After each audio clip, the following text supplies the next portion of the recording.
Hello সবাইকে। So আজকে হচ্ছে একটা ডিটেকটিভ কেস নিয়ে আমরা জানার চেষ্টা করব। বেসিক্যালি একটা ক্রাইম থ্রিলার স্টোরি। সো এটার নাম হচ্ছে স্টাডি অফ ট্রাগোনোমেট্রি। সো আপনারা ওয়ান্ডার করতে পারেন যে ট্রাগোনোমেট্রির সাথে একটা ক্রিমিনাল কেসের কী সম্পর্ক হতে পারে। সো আমরা আগাইতে থাকলে আমরা হচ্ছে দেখবো যে কীভাবে আমরা ট্রাগোনোমেট্রি ইউজ করে একটা ক্রাইম থ্রিলার বা একটা কেসকে সলভ করতে পারি। সো কেসটাতে হচ্ছে একটা রিটায়ার্ড কর্নেল আছে, যিনি হচ্ছে আগে আর্মিতে অনেকদিন সার্ভ করছিল। অ্যান্ড এরপরে হচ্ছে উনি রিটায়ার করার পরে উই অল নো যে আর্মিতে যারা থাকে তাদের অনেক ক্ষেত্রে অনেক শত্রুতা তৈরি হয় অনেকের সাথে, because of the power exercise and all. So তার বেশ কিছু শত্রু ছিল। সো তাদের মধ্যে একজন শত্রু, সে হচ্ছে একটা হিটম্যান হায়ার করে। সো হিটম্যান কি? হিটম্যান গেম আমরা অনেকে খেলি। সো হিটম্যান হচ্ছে একটা প্রফেশনাল কিলার যে টাকার এগেনস্টে মানুষ খুন করে। সো একটা হিটম্যান সে ওয়েপেনারিজ ইউজে অনেক বেশি পারদর্শী হয়। ইনফ্যাক্ট সে অভিনব উপায়ে খুন করতে পারে, যেন তাকে হচ্ছে পুলিশ ট্র্যাক না করে বা আইন শৃঙ্খলা বাহিনী ট্র্যাক করতে না পারে। সো একটা হিটম্যান হায়ার করে, এখান থেকে আসলে কেস শুরু হয়। এখন এটা হচ্ছে একটা ক্রাইম সিন যেখানে এই ফ্ল্যাটটাতে হচ্ছে কর্নেলটা থাকতেন। তো এখন এখানে কি হয়, উনি হচ্ছে যেহেতু কর্নেল ছিলেন, ওনার লাইফের রুলস রেগুলেশনস ডিসিপ্লিন স্ট্রিক্ট ছিল। সো এক্স্যাক্টলি বিকাল 4টার দিকে উনি একটা আফটারনুন ওয়াকে বের হতেন। সো বের হওয়ার সময় উনি হচ্ছে একদম বের হওয়ার পরে এই রাস্তা দিয়ে হেঁটে যেতেন। এই রাস্তাতে হেঁটে উনি এখান থেকে বের হয়ে যেতেন আর কি। এখন সেই হিটম্যানটা এটা নোটিস করার পরে সে হচ্ছে যেহেতু এই বিষয়টাতে বেশ পারদর্শী, স্কিলফুল, সো সে একটা অভিনব উপায় আবিষ্কার করে। সেটা হচ্ছে আমরা জানি যে সূর্য হচ্ছে পশ্চিম দিকে অস্ত যেতে থাকে যত হচ্ছে দিন গড়ায়। সো বিকাল 4টার দিকে অফকোর্স এই দেখেন সূর্যটা হচ্ছে অস্ত যাওয়া শুরু করছে। এখন হচ্ছে তখন ছায়াটা আমাদের দেখতে পাচ্ছে এই দিকে পড়ছে।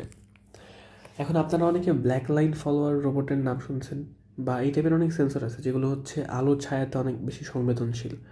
যেমন ধরেন সেই হিটম্যানটা এমন একটা সেন্সর ইউজ করছে যে সেন্সরটা হচ্ছে ছায়াতে আসলে অ্যাক্টিভেটেড হয়। সো সে হচ্ছে সেন্সরটা এখানে হচ্ছে রেখে দিয়েছিল, এখানে রেখে দিয়েছিল। এখন এই প্লেসটা হচ্ছে যখনই 4টা বাজবে বিকাল, তখন হচ্ছে আমাদের কর্নেল সাহেব এখান থেকে হেঁটে যাবে। অ্যান্ড সেন্সরটা যখনই সেন্সরটার উপর ছায়া পড়বে তখন হচ্ছে এখান থেকে একটা, সো যখনই সূর্যের আলোটা এখানে পড়ে তখন হচ্ছে স্নাইপারটা অ্যাক্টিভেটেড হয়ে যায়। স্নাইপারটা হচ্ছে এখান থেকে আমাদের এই কর্নেলকে শ্যুট করে। সো ধরেন কর্নেলের পজিশন ছিল হচ্ছে এটা, এখানে হচ্ছে কর্নেল ছিল, এখানে হচ্ছে স্নাইপারটা শ্যুট করেন, কর্নেলটা হচ্ছে মারা যায়। এখন এই কেসটা হচ্ছে এই যে দেখেন মানে শর্ট করছে ওইখান থেকে স্নাইপারটা, কর্নেলটা মারা গেছে, দেন শার্লক হোমস সেখানে গেছে, সে আর কেসটা সলভ করতে চায়। এখন ট্রাইগোনোমেট্রির সাথে সম্পর্ক কই? আমরা হচ্ছে ট্রাইগোনোমেট্রির বেসিকটা শেখার পরে দেখবেন আপনারা কেসটা সলভ করতে পারছেন ট্রাইগোনোমেট্রি ইউজ করে। ফাইন। সো এটা হচ্ছে বেসিক্যালি আমাদের হায়ার ম্যাথের ক্লাস 9-10-এর হায়ার ম্যাথসের চ্যাপ্টার 8.1। সো এই চ্যাপ্টারে কী কী আছে?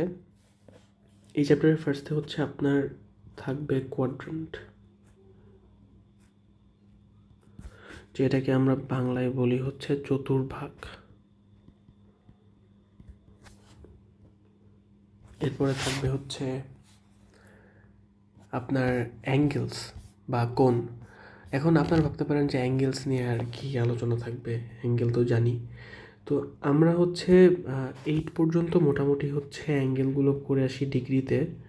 সো এখানে এসে নতুন একটা টার্ম ইন্ট্রোডিউস করানো হয়, দ্যাট ইজ রেডিয়ান পদ্ধতি। সো এখানে রেডিয়ান পদ্ধতি নিয়ে বেশ কিছু আলোচনা থাকবে। তারপরে আমাদের আছে হচ্ছে প্রতিজ্ঞা। প্রতিজ্ঞা মানে হলো আপনার বেশ কিছু প্রমাণ, যে প্রমাণগুলোর ডেরিভেশন থেকে আমরা অনেক ফর্মুলা পাই, তারপরে হচ্ছে অনেক ডিসিশন নিতে পারি, এমন কিছু প্রমাণ শিখতে হবে আমাদেরকে। অ্যান্ড ফাইনালি এরপরে আছে হচ্ছে আমাদের ম্যাথস।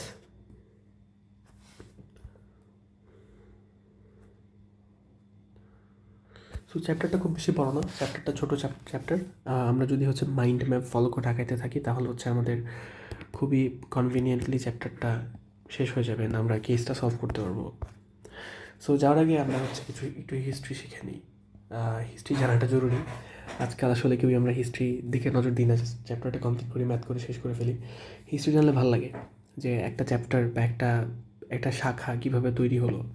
সো আপনারা জানেন কি না জানি না, এখন দেখবেন একটা ডিপার্টমেন্ট আছে ইউনিভার্সিটিতে, সেটা হচ্ছে ফিলোসফি, মানে দর্শন। সো এখন বাংলাদেশের কনটেক্সটে মানে কেন যেন ডিপার্টমেন্টকে যতটুকু ভ্যালু দেওয়া উচিত ততটুকু ভ্যালু দেওয়া দেখি না। অ্যাকচুয়ালি কিন্তু হচ্ছে আপনার এই যে আমরা সায়েন্স পড়ি, ইঞ্জিনিয়ারিং, মেডিকেল, তারপরে হচ্ছে আরও যে শাখাগুলো আছে সেগুলো সব কিছু সব কিছু এগুলো আসছে হচ্ছে আপনার থেকে ফিলোসফি বা দর্শন থেকে। ফিলোসফি বা দর্শন মানে হলো কোনো কিছু ব্যাখ্যা করা হয় যে শাস্ত্রে, বা এমন কিছু একটা কাছাকাছি। তো আমাদের দেখবেন অ্যারিস্টটল বা তারপরে হচ্ছে প্লেটো, তাদেরকে বলা হয় দার্শনিক, কারণ তারা হচ্ছে দর্শন চর্চা করতেন, অর্থাৎ তারা জগৎকে ব্যাখ্যা করার চেষ্টা করতেন। অ্যারিস্টটল এমন একটা পার্সন যে হচ্ছে একই সাথে পলিটিশিয়ান ছিলেন, পলিটিক্স ব্যাখ্যা করে ট্রাই করছেন, বিজ্ঞানী ছিলেন, বিজ্ঞান ব্যাখ্যা করে ট্রাই করছেন, বিজ্ঞানের মধ্যে পদার্থবিজ্ঞান, তারপরে হচ্ছে আপনার রসায়ন, অনেক কিছুতে তার অবদান আছে। সো দর্শন থেকে এগুলো সব ডিরাইভড। সো এর মধ্যে হচ্ছে ম্যাথামেটিক্স আসছে, তারপরে ম্যাথামেটিক্সের মধ্যে তৈরি হয়েছে ক্যালকুলাস, ট্রাইগোনোমেট্রি। সো ট্রাইগোনোমেট্রি ম্যাথামেটিক্সের এরকম একটা ইম্পর্টেন্ট শাখা। এখন ট্রাইগোনোমেট্রি হচ্ছে তৈরি হয় কই থেকে? আমাদের ট্রাইগোনোমেট্রিটা জিওগ্রাফিক্যালি চিন্তা করলে ব্যাবিলন, ইজিপ্ট, গ্রিক, এই অঞ্চলগুলোতে ট্রাইগোনোমেট্রি ফার্স্ট অনেক বেশি পরিমাণে ইউজ হয়। তো এখানে ইউজ হয়, এখানে ইউজ করতো কেন তারা? বেসিক্যালি তারা ইউজ করতো হচ্ছে এটাকে অ্যাঙ্গেল মেজার করার জন্য, তারপরে হচ্ছে আপনার ডিস্টেন্স মেজার করার জন্য, অ্যাস্ট্রোনমিতে অনেক বেশি ইউজ করতো। আপনারা জানেন যে আপনার হচ্ছে ওই সময় ব্যাবিলন, ইজিপ্ট স্পেসিফিকলি এগুলো হচ্ছে এরা হচ্ছে অ্যাস্ট্রোনমিতে অনেক বেশি ভালো ছিল। তারা তারা দেখে স্টার্স এটা অবজার্ভ করে করতে পারতো। সো তাদের জন্য আসলে তারার কনস্টেলেশন বোঝার জন্য ট্রাইগোনোমেট্রি অনেক ইম্পর্ট্যান্ট একটা চ্যাপ্টার ছিল বা ইম্পর্ট্যান্ট একটা সেগমেন্ট ছিল।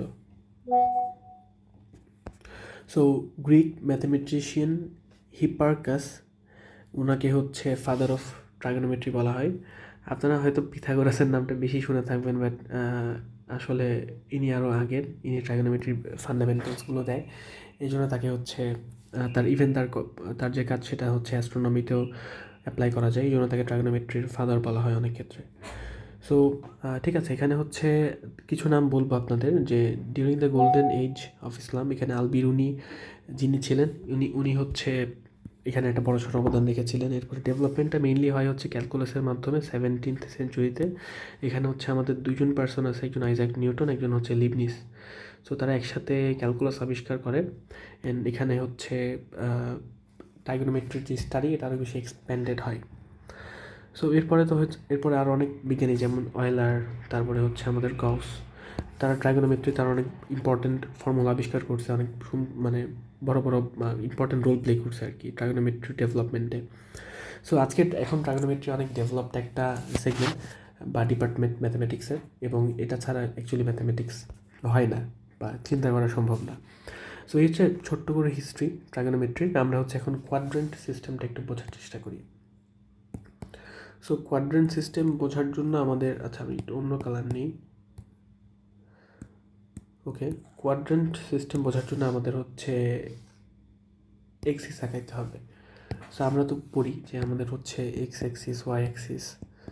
সো এদিকে গেলে হচ্ছে আমাদের ওয়াই, এদিকে গেলে আমরা ধরি এক্স অ্যাক্সিস, এদিকে গেলে হচ্ছে মাইনাস ওয়াই, আর এদিকে গেলে মাইনাস এক্স অ্যাক্সিস ধরি আমরা। এখন এখানেও সেম, এখানে হচ্ছে আপনার এটা প্লাস এক্স, সরি এটা হচ্ছে প্লাস ওয়াই, এটা মাইনাস ওয়াই, এটা প্লাস এক্স, এটা হচ্ছে মাইনাস এক্স। এখন এটাকে বলা হচ্ছে আপনার ফার্স্ট কোয়াড্রেন্ট। ওকে, এটা মুছে দিই আমি।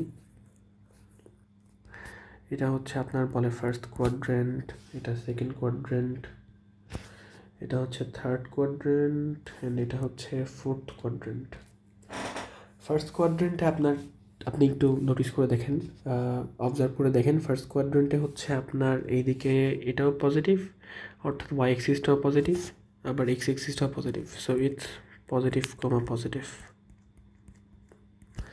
সেকেন্ড কোয়াড্রেন্টটা অবজার্ভ করে দেখেন ওয়াই এক্সিসটা পজিটিভ বাট এক্স এক্সিসটা negative, so it's negative comma positive. Third কোয়াড্রেন্টটা নোটিস করে দেখেন এখানে হচ্ছে নেগেটিভ কমা নেগেটিভ, অ্যান্ড সেমভাবে ফোর্থ কোয়াড্রেন্ট হচ্ছে পজিটিভ কমা নেগেটিভ। এই ইনসাইটসগুলো থাকা খুবই ইম্পর্ট্যান্ট। এটা হচ্ছে আমাদের কোয়াড্রেন্ট সিস্টেম। এখন কোয়াড্রেন্ট সিস্টেমটা কেন ইম্পর্ট্যান্ট? আপনি দেখবেন হচ্ছে আমরা ম্যাথামেটিক্সে হচ্ছে বা ট্রাগোনোমেট্রিতে সব কোণগুলোর মাধ্যমে হিসাব করি। এখন কোণ তো দেখবেন, আচ্ছা আমি এটা একটু উপরে নিই। কথার কথা এটা একটা কোণ।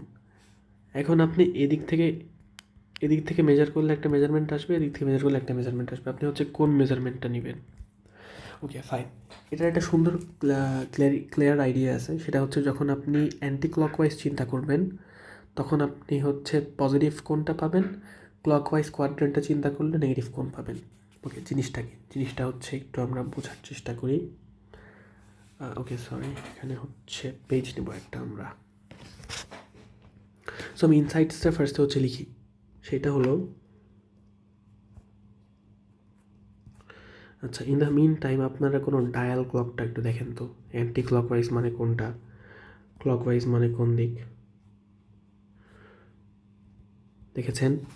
ওকে, সো অ্যান্টি ক্লকওয়াইজ মানে হচ্ছে আপনার, আচ্ছা ক্লকওয়াইজ কোনটা? ক্লকওয়াইজ হচ্ছে এইদিকে, আপনি ঘড়ির দিকে তাকায় দেখেন ঘড়ি এদিক করে, এই জন্য এইদিকে। অ্যান্টি ক্লকওয়াইজ তাই অপোজিট দিকে। সো যখন হচ্ছে আপনার ডিরেকশানটা এরকম হবে, অর্থাৎ ধরেন এটা একটা কোয়াড্রেন্ট, এটা একটা অ্যাঙ্গেল, যখন ডিরেকশানটা এরকম, এটা থিটা কোণ, তখন হচ্ছে আপনি পজিটিভ পাবেন। যখন হচ্ছে এরকম ডাইরেকশানটা এদিকে, এটা থিটা, তখন হচ্ছে আপনি নেগেটিভ কোণটা পাবেন। সো এটা হচ্ছে আরও মানে ক্ল্যারিফাইড আইডিয়া দেওয়া যায়। আমি হচ্ছে ক্লিয়ার করব আপনার কোয়াড্রেন্ট সিস্টেমটা যখন বোঝাবো তখন জিনিসটা আরও ক্লিয়ার হবে। যেমন আমি হচ্ছে কিছু এক্সাম্পলস আনলে সবচেয়ে ইজিলি আপনি বুঝতে পারবেন। যেমন ফার্স্ট এক্সাম্পল, সেটা হলো আপনার ধরেন 430 ডিগ্রি, এই অ্যাঙ্গেলটা আপনার একটা বলা হয়েছে এই অ্যাঙ্গেলটা হচ্ছে কোন কোন চতুর্ভাগে বা কোন কোয়াড্রেন্টে অবস্থিত।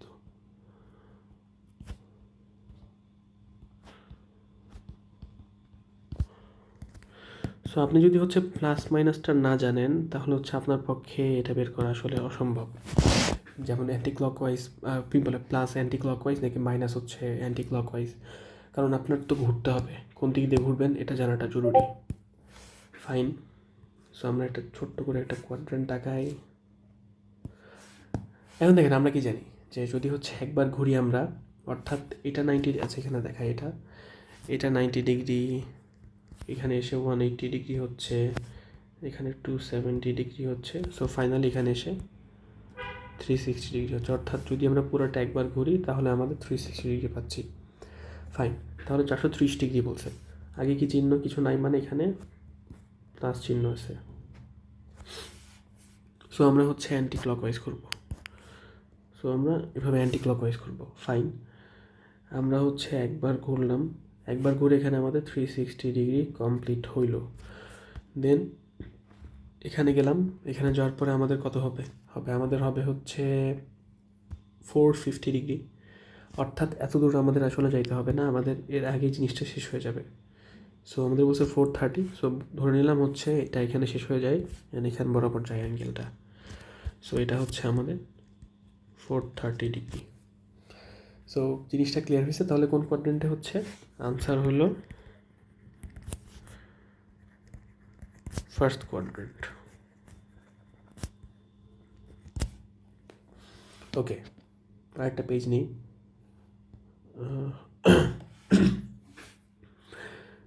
আমরা হচ্ছে এবার আরেকটা ম্যাথ দেখি বা আরেকটা এক্সাম্পল দেখি। সেটা হলো যে এবার মাইনাস একটা অ্যাঙ্গেল নিই, সেটা হচ্ছে কোয়েশ্চেনটা লিখলাম না। সো এই ওকে,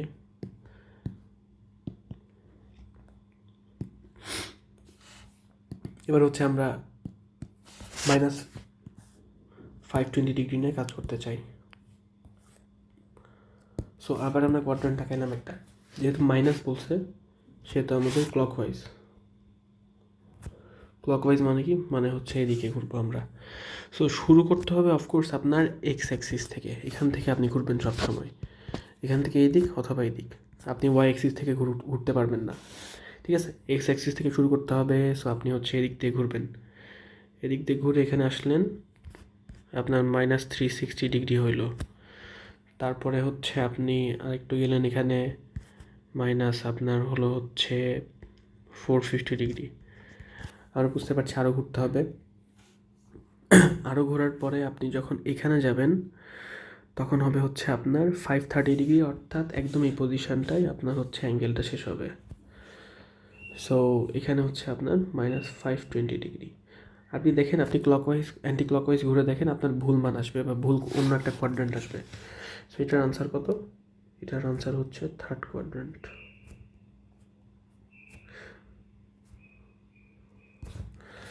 সো কোয়াড্রেন্টের আইডিয়াটা আই হোপ ক্লিয়ার হয়েছে।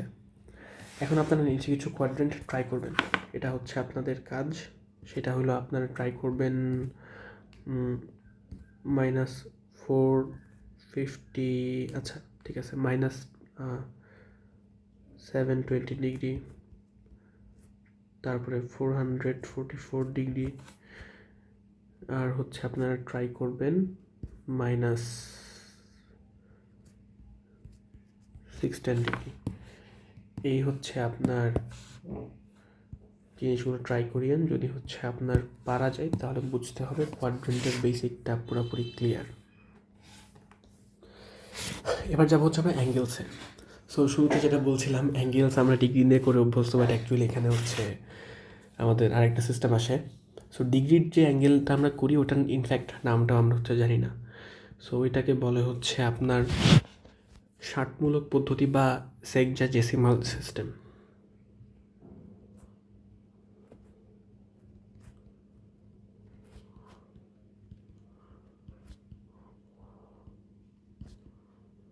ওকে, আরেকটা হচ্ছে আপনার সার্কুলার সিস্টেম, যেটাকে বৃত্তীয় পদ্ধতি বলে, অ্যান্ড এটাই বেসিক্যালি হচ্ছে রেডিয়ান। এটা হচ্ছে মূলত ডিগ্রি ইন্ডিকেট করে, এটা মূলত রেডিয়ান সিস্টেম ইন্ডিকেট করে। সো রেডিয়ান সিস্টেমটা হচ্ছে এখন আমাদের ইউজ করা শিখতে হবে। বাট তার আগে আমরা অফকোর্স ষাটমূলকটা হচ্ছে দেখবো। ষাটমূলকের কিছু এক্সটেনশন আছে এখানে। সো ষাটমূলকের এক্সটেনশনটা হলো, আচ্ছা আমি একটা মাঝখানে ডিভিশন করে দিই। এখানে ষাটমূলকের এক্সটেনশনটা হলো, এখানে 1 ডিগ্রি সমান 60 মিনিট, 1 মিনিট সমান 60 সেকেন্ড। অর্থাৎ আপনার হচ্ছে এই যে চিহ্নটা, এটাকে বলে হচ্ছে মিনিট চিহ্ন। আমি অন্য একটা কালার নেই।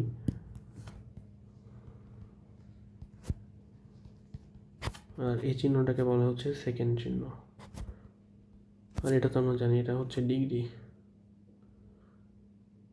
সো মিনিট সেকেন্ড এখানে কই থেকে আসলো? দেখেন, এখানে হচ্ছে আমরা কোয়াড্রেন্ট সিস্টেমটা পুরোপুরি হিসাব করছি হচ্ছে ঘড়ির কাঁটা, তারপরে হচ্ছে আপনার ঘড়ি অ্যান্টি ক্লকওয়াইজ। সো অফকোর্স এখানে হচ্ছে ডিগ্রির একটা হিসাব আছে, মিনিটের হিসাবও আছে। সো এইটুকু বেসিক থাকলে এখন এনাফ যে আপনার হচ্ছে 1 ডিগ্রি সমান 60 মিনিট, 1 মিনিট সমান 60 সেকেন্ড। সো এটুকু হচ্ছে অ্যাকচুয়ালি এনাফ এখন এটুকু জানা। যেহেতু ঘড়ির কাঁটার সাথে জিনিসটা রিলেটেড, সেহেতু আমরা মিনিট সেকেন্ড এখানে আনতে পারি, ইন্ট্রোডিউস করাইতে পারি। আচ্ছা, এটা তো গেল ডিগ্রি মিনিট। তাহলে রেডিয়ান জিনিসটা কি? রেডিয়ান হচ্ছে আপনার, এটার যে সংজ্ঞাটা বলে কোনো বৃত্তের ব্যাসার্ধের সমান চাপ ওই বৃত্তের কেন্দ্রে যে কোণ উৎপন্ন করে সেই কোণকে এক রেডিয়ান বলে। অর্থাৎ যদি হচ্ছে আমরা একটা সার্কেল আঁকাই, সার্কেল ড্র করবো একটা আমরা, আই হোপ সার্কেলটা হয়েছে। সো সার্কেলের ধরেন এটা হচ্ছে সেন্টার।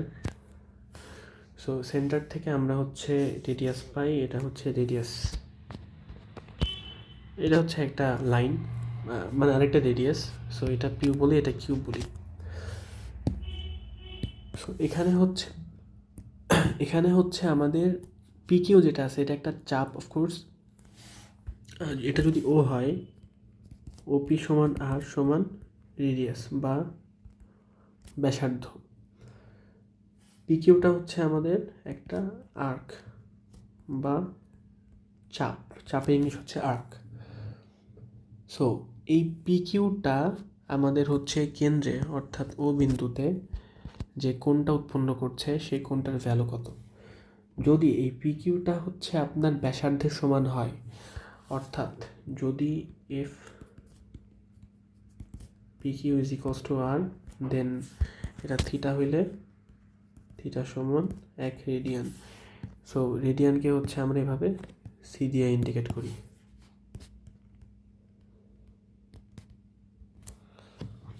সো আই গেস কনসেপ্টটা ক্লিয়ার। অর্থাৎ যদি একটা বৃত্তের ব্যাসার্ধের সমান একটা চাপ থাকে, সেই চাপটা বৃত্তের কেন্দ্রে যে কোণটা উৎপন্ন করে সেটা হচ্ছে আমাদের 1 রেডিয়ান। ওকে, সো বৃত্তীয় পদ্ধতিতে হচ্ছে রেডিয়ানকেই কোণের একক হিসাবে ধরা হয়। অ্যান্ড এখানে হচ্ছে আমাদের কিছু ইম্পর্টেন্ট প্রতিজ্ঞা আছে যেগুলো জানা জরুরি। সো ফার্স্ট প্রতিজ্ঞা সেটা হলো যে কোনো দুইটি বৃত্তের স্ব পরিধি ও ব্যাসের অনুপাত সমান, এটা প্রুফ করতে হবে। ফাইন, এটা প্রুফ করার জন্য আমাদের অফকোর্স দুইটা বৃত্ত আঁকাইতে হবে। এখন কথা হচ্ছে বৃত্ত দুইটা আমরা কীভাবে আঁকাবো এটা জানা জরুরি। সো ফার্স্টে হচ্ছে এটা একটা সার্কেল, দেন ধরেন আরেকটা কালার নিই, এটা আরেকটা সার্কেল। বাট আমরা হচ্ছে বৃত্ত দুইটা এমনভাবে আঁকাবো যেন সেন্টারটা সেম থাকে। কারণ কি বলছে যে আমাদের বৃত্ত দুইটা হচ্ছে সমকেন্দ্রিক, উভয়ের কেন্দ্র হচ্ছে ও। বৃত্তের বৃহত্তর পরিধি পি ও ব্যাসার্ধ আর।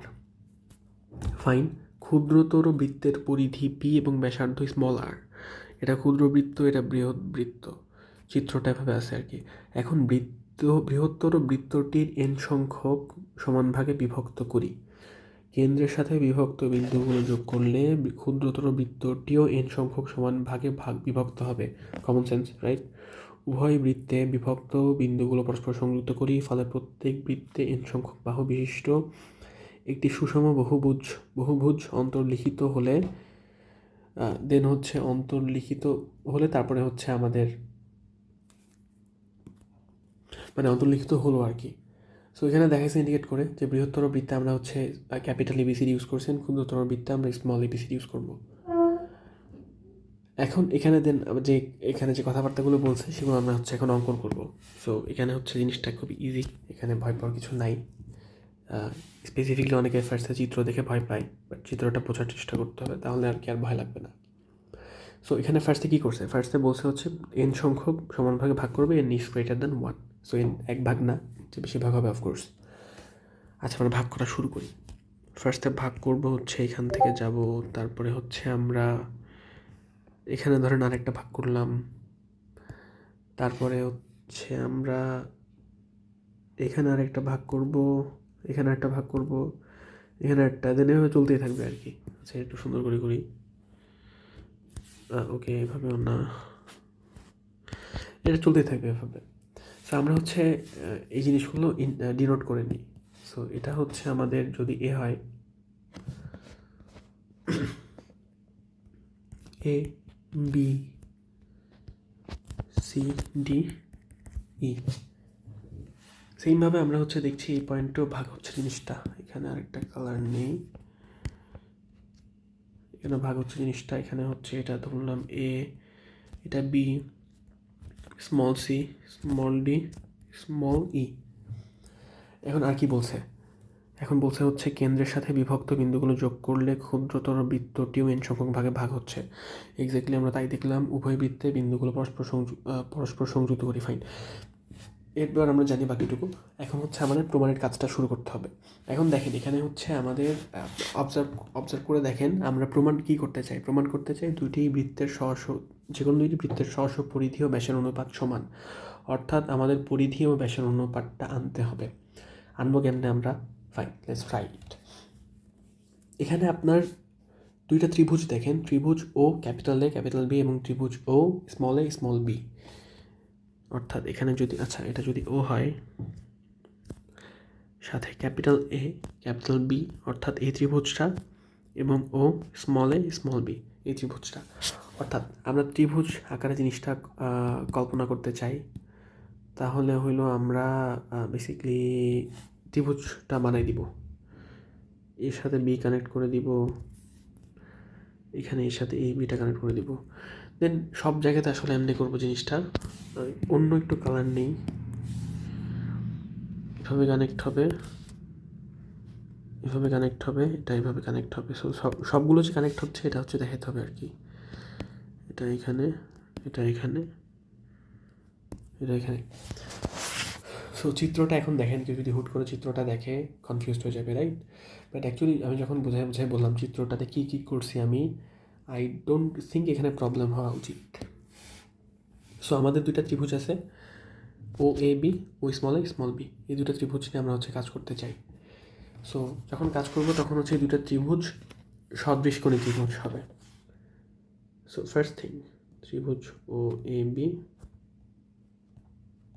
এবং ত্রিভুজ ও এ বি সদৃশকোণী। এখন বলতে পারেন কেন ভাই, কেমনে বুঝলেন?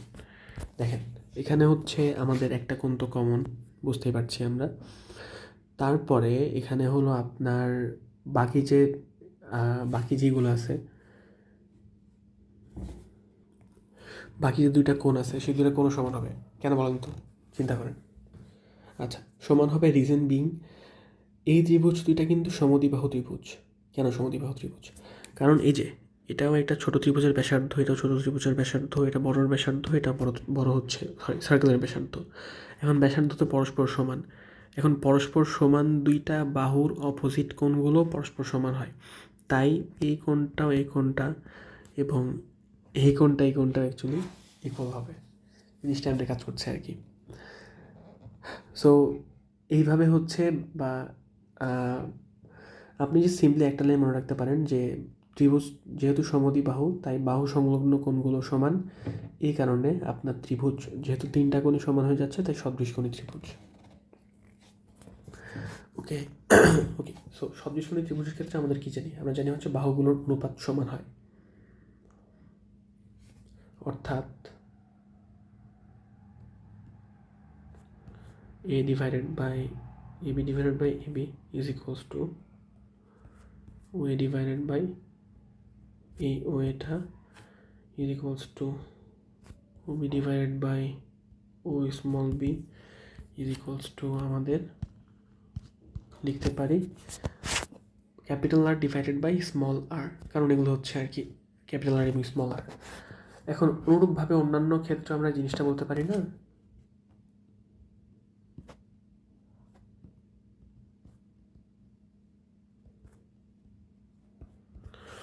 অনুরূপভাবে বলতে পারি হচ্ছে আমরা BC divided by small BC,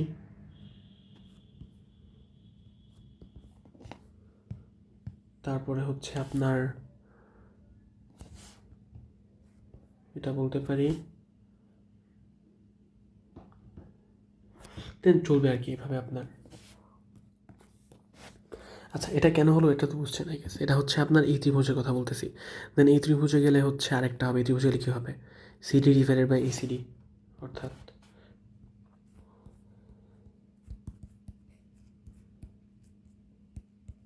হ্যাঁ চলবে, ঠিক আছে, এন পর্যন্ত চলবে।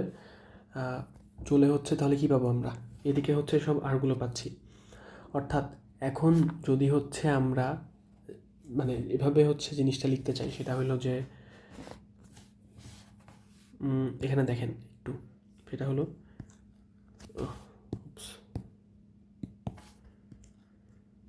এটা আছে এখানে small R by capital R, এখানে sorry capital R by small, এখানে capital R by small R.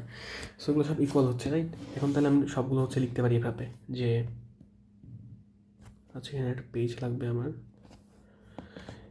AB divided by AB equals to BC divided by small bc equals to CD divided by small cd। তারপরে এটা কিন্তু চলছে, এখানে থেমে যায় নাই, চলে শেষ পর্যন্ত আসছে হলো এভাবে। সো এটাকে হচ্ছে আমরা এমনিও লিখতে পারি চাইলে, যদি হচ্ছে সব যেহেতু এগুলো সব উপরে আছে, এটা একটা ম্যাথমেটিক্যাল প্রপার্টি, এগুলো চাইলে আপনারা হচ্ছে যোগ করতে পারবেন। যোগ করলে আপনাকে বেসিক্যালি নিচেরগুলো যোগ করতে হবে। সো এভাবে নিচে আছে A B plus BC plus CD is equals to, আচ্ছা এটা কিন্তু শেষ হয় নাই, চলছে। কত দূর চলছে? আমাদের চলছে হচ্ছে একদম এন পর্যন্ত। সো আমরা একবারে লিখতে পারি হচ্ছে N R divided by N small আর।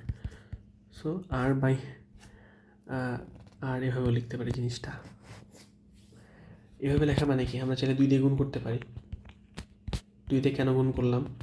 আমাদের এটা পরে কাজে লাগবে এই জন্য। সো এরপরে হচ্ছে একটা যদি হচ্ছে আপনি এই জিনিসটা এমন করেন যে এন যদি যথেষ্ট বড় হয়, অর্থাৎ ইনফিনিটি হয়, মানে একটা কোয়েশ্চেন আসছে না মাথায় যে আমাদের এই যে পার্টগুলো আছে এগুলোর কী হবে? এগুলো তো ধরলেন না আপনি, সিডি ডিরেক্ট ধরে ফেললেন। সো যদি এনটা অসংখ্য বড় হয়, ইনফিনিটি হয়, তখন এই পার্টগুলো অ্যাকচুয়ালি আপনার দৃশ্যমান হবে না, বা এই এররটা খুবই নেগলিজিবল হবে।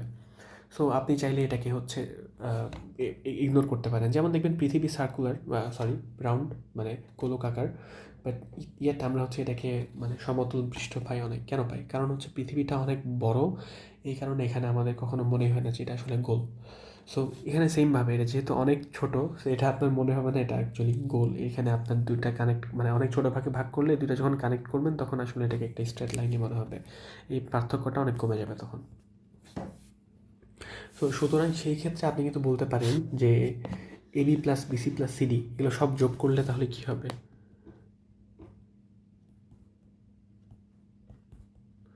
ধরেন সব ভাগগুলো যোগ করছেন, তাহলে আপনি পরিধি পাবেন, রাইট? এররগুলোকে ইগনোর করে পরিধি পাবেন আপনি। সো পরিধিটা আমরা ধরছি হচ্ছে পি, আমাদের কোয়েশ্চেনে ধরছি হচ্ছে পি। আবার হচ্ছে যদি আমরা স্মলগুলোর ক্ষেত্রে এই কাজ করি তাহলে স্মল পি পাবো। ফাইন। এখন সমীকরণ 1 ইকুয়েশন 1 থেকে এবার হচ্ছে আমরা একটা জিনিস টান দিব। কি টান দিতে চাই? আমরা টান দিব হচ্ছে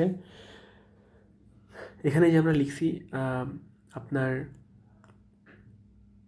N R divided by N capital R divided by N small R, ওই জায়গাতে আমরা লিখতে পারি হচ্ছে capital P divided by small P. আচ্ছা জিনিসটা খুবই একই রকম লাগতেছে, আমি এভাবে লেখার ট্রাই করি। সমান সমান লিখতে পারি হচ্ছে 2 দিয়ে গুণ করছি আমরা, এখানে 2 দিয়ে গুণ করছি, পাই। এখন 2 দিয়ে গুণ করলে কি পাই? ব্যাসার্ধকে 2 দিয়ে গুণ করলে আমরা পাই হচ্ছে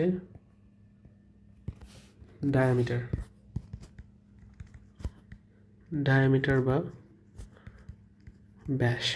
ব্যাসের ইংলিশ হচ্ছে ডায়ামিটার। সো তাহলে হচ্ছে আমরা পেয়ে গেলাম যে বৃহত্তর বৃত্তের পরিধি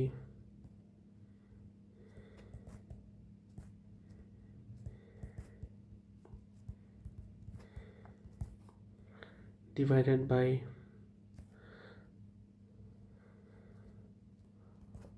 ক্ষুদ্রতর বৃত্তের পরিধি। আচ্ছা আমি কিন্তু লেখা যাবে না, আপনারা হচ্ছে পুরো লাইনটাই লিখবেন। পরিধি ইজ ইকুয়ালস টু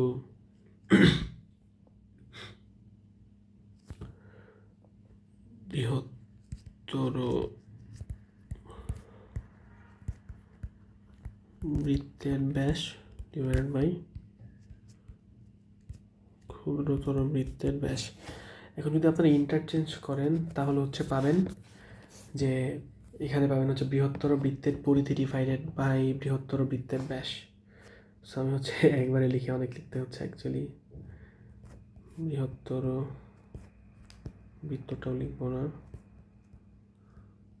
বৃত্তের পরিধি বাই ব্যাস সমান ক্ষুদ্রতর বৃত্তের পরিধি বাই ব্যাস। এটাই প্রমাণ করতে চাইছিলাম, সো এটা প্রমাণ হয়ে গেছে। যখন কোনো কিছু প্রমাণ হয়ে যায় তখন এটা একটা চিহ্ন দিই, মানে ম্যাথমেটিক্যালি ইউজ করা যায়। বক্স মানে হচ্ছে প্রমাণিত, দেখানো হলো। সো আই গেস এই প্রমাণটা হচ্ছে ক্লিয়ার। এরপরে হচ্ছে আরও কিছু প্রমাণ আসছে এখানে, সেটা হলো যে এটা বেসিক্যালি ফার্স্ট প্রমাণ থেকে ইন্সপায়ার্ড, যে বৃত্তের ব্যাসার্ধ আর হলে পরিধি হবে 2π আর, এটা প্রুফ করো।